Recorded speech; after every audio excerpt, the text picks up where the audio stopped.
আসসালামু আলাইকুম। আজকে টপিক হচ্ছে ডায়োড কি এবং মোবাইল ফোনে ডায়োড কিভাবে কাজ করে। ডায়োড দেখতে ডায়োড দেখতে কেমন হয়? ডায়োড দেখতে ডায়োডের সিম্বল হচ্ছে এরকম এবং ডায়োড দেখতে এরকম হয়।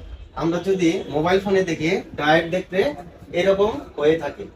ডায়োডের এক প্রান্তে কি হবে? পজিটিভ, আর এক প্রান্তে নেগেটিভ। তো ডায়োডের এক প্রান্তে কি থাকবে? নেগেটিভ, এক প্রান্তে পজিটিভ থাকে। ডায়োড মোবাইল ফোনে কিভাবে কাজ করে? আমরা যদি একটা এলইডি অথবা ফ্যান চালাতে যাই, সেক্ষেত্রে সেখানে একটা নেগেটিভ এবং পজিটিভ ভোল্টেজ দরকার হয়।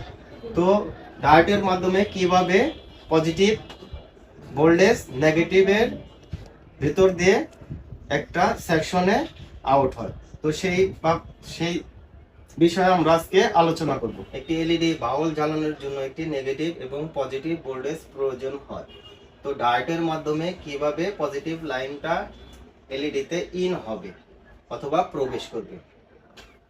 তো দেখুন, ব্যাটারির এক প্রান্তে পজিটিভ, অন্য প্রান্তে নেগেটিভ। তো পজিটিভ ভোল্টেজটা ডায়োডের ভিতরে প্রবেশ করেছে। অন্য প্রান্তে ডায়োডের নেগেটিভ ভোল্টেজ দিয়ে কিভাবে পজিটিভ লাইনটা প্রবেশ করবে। তো ডায়োড যদি ফরওয়ার্ড বাইজে থাকে, সেক্ষেত্রে পজিটিভ লাইনটা ডায়োডের নেগেটিভ দিয়ে এলইডিতে প্রবেশ করবে। অন্য প্রান্তে নেগেটিভ ভোল্টেজটা দেখেন এলইডিতে ইন হয়েছে এবং ডায়োডে যেহেতু ফরওয়ার্ড বাইজে রয়েছে, সেক্ষেত্রে সেজন্য ডায়োডের মাধ্যমে পজিটিভ ভোল্টেজটা ডায়োডের মাধ্যমে এলইডিতে প্রবেশ করেছে। কারণ যখন আমরা একটি এলইডি অথবা ফ্যান চালানোর জন্য সুইচ প্রেস করি, তখন নেগেটিভ পজিটিভ কিন্তু সেখানে প্রবেশ করে, যার কারণে একটি এলইডি অথবা ফ্যান চালু হয়। তো এভাবে একটি ডায়োডের মাধ্যমে